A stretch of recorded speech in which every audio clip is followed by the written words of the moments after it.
Alright, I have another video for you, and this one is again on the whip, because this thing's great. I love it. Like I said, the reason why it's called the whip is it's an acronym for work in progress. So I really do want to try to get tuning stability on this. Like if I use the whammy bar or tremolo bar, whatever you want to call it, I want it to stay in tune. So before I replaced this whole system here, I actually bought some of these like brass rollers.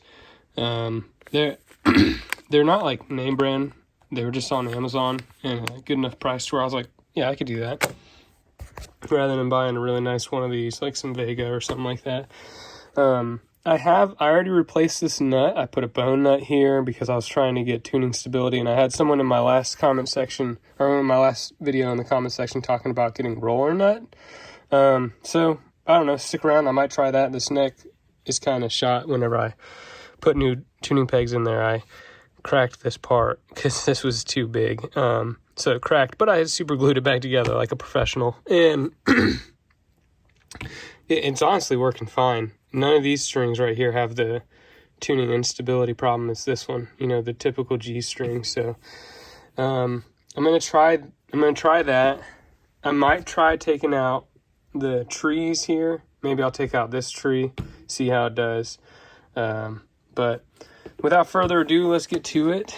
See if I can get tuning stability to this so I can actually use my whammy bar without losing tuning stability. So it kind of stinks a little because I spent a lot of time setting this up to have like really nice low action, but it's all good.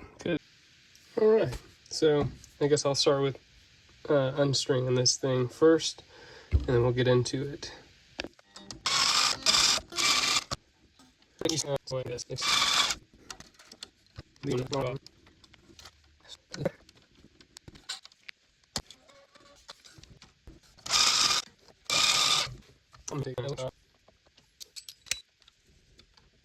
Alright, and now to pull these out.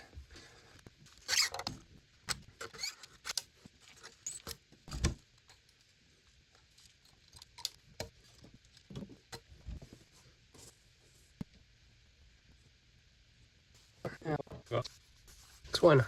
You gotta keep your stuff nice, right? Alright. Now on to this. Let me first inspect these and make sure there's nothing distinctly different. It's kind of cool. They have like a metallic screwdriver look to them, flathead on the side. I like the bronze look.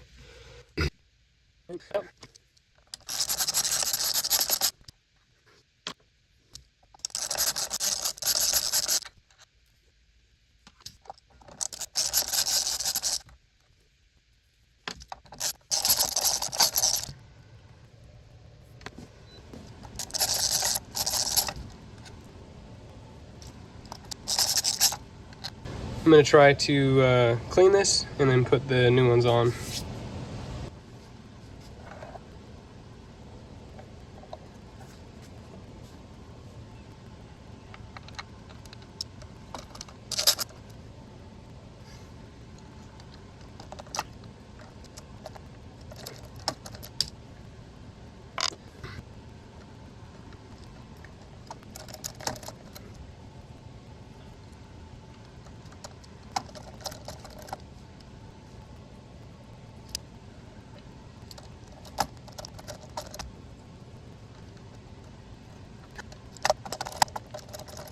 You know what I forgot to do? I forgot to check if these roll. How stupid of me. Okay, so I just got done fixing all of these. They were all tight except for like one. So I loosened this all the way up, and I even took it out, and these were still not moving. So I had to pull it out, remove the roller in here, and then I used a tool that I put in there and like spread out like that, just enough to get it to where there was space for the rollers to move. So I did that with all of them. These were actually Geiger That's the brand. I looked it up because I went on Amazon. And I was like, what brand was this? Because I might have put in a return. But I still plan to put these in, see how they work, and then I might return them when the new ones get here if they roll. But either way, I'm not super excited about that.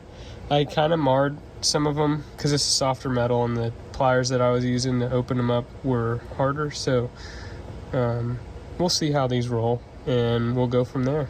Okay, so I got it all stringed up with these on it now. And check it out, it plays great.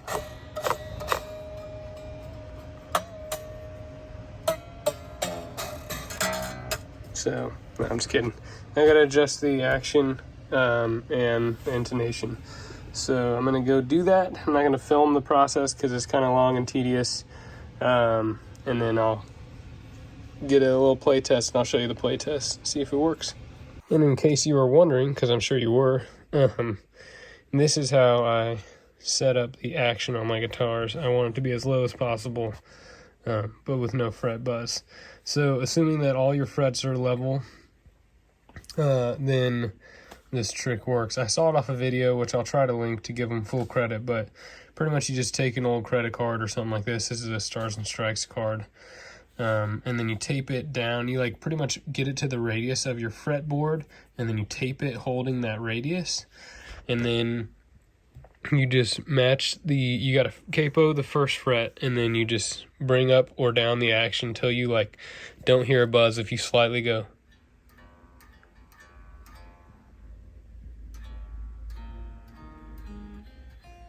So obviously these are all half step up because it's capoed on the first fret, but and also the guitar's having a tough time keeping tune because I put the strings on it and whatnot. But either way, this is I found this is a great way to get really low action while I had this going. So thought I'd show you real fast. All right, so how does it play? It looks funky, honestly. With this here, it looks a little. I mean, I'd say it's kind of looks cool. I mean, I got the mismatch button here, this green. So it's not meant to look like it fits in and this guitar is in perfect shape. But it does look cool.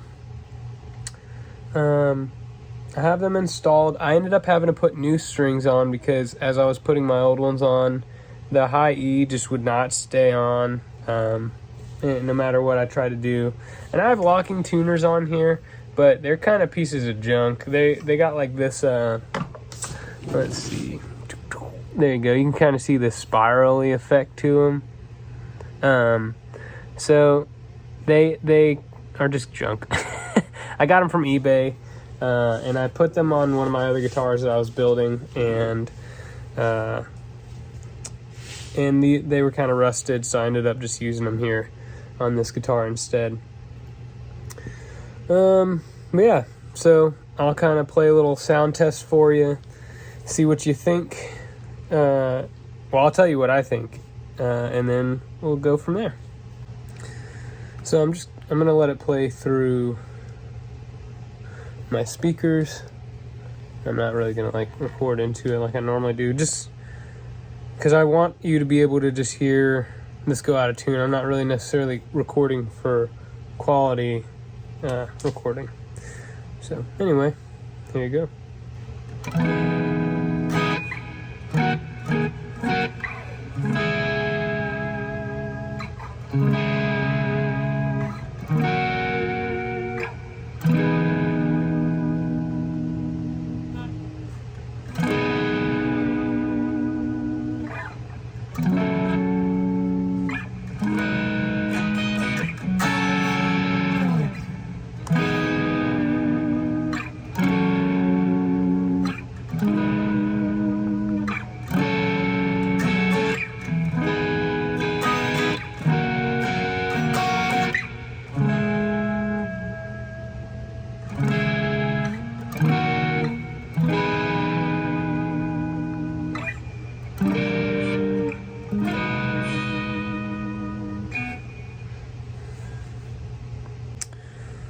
So I'll do a little chord here.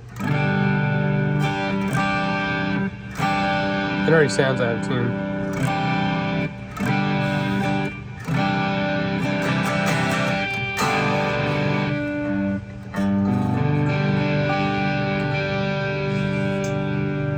And let's see. Yep, and the G string is still flat. And part of me wants to think that it is these tuners, these tuning machines, or the bridge, because that's the last two places left. Now, I told you I put a bone nut on here, and I feel like I haven't really noticed that much of a difference. Everyone's like, the nut and the bridge is where the tuning stability comes in, but by my experience, I mean, yes, this is a Squire, but part of this experiment is, can you take a Squire to the next level and make it a tuning stability beast?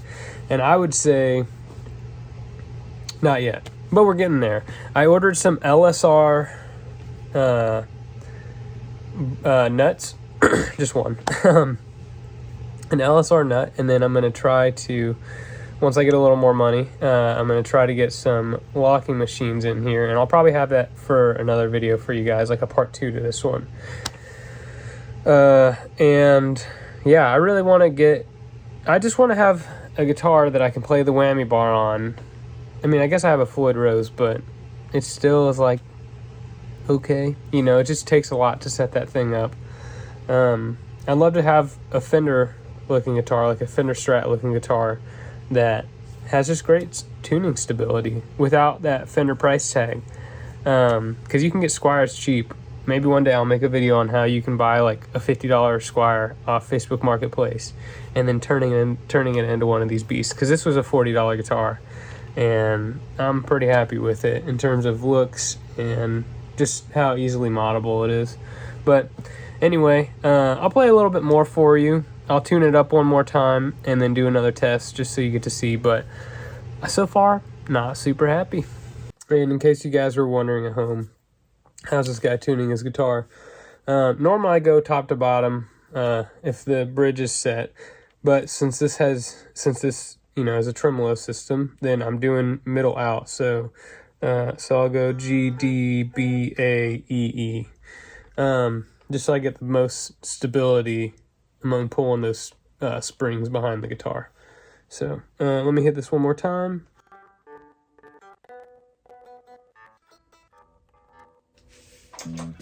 All right.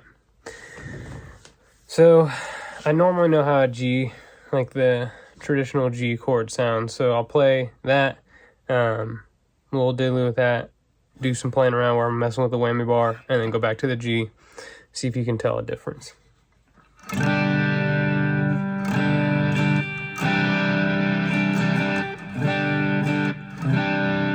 Even that sounds out of tune.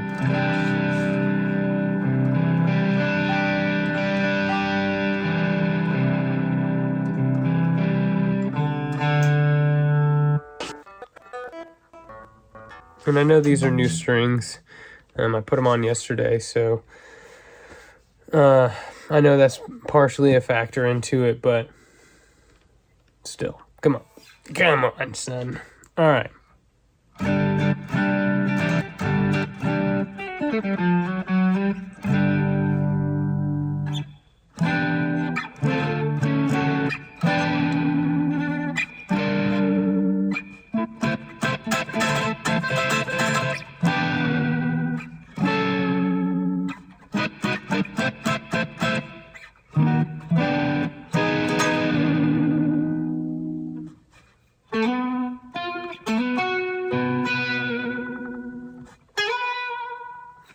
Okay.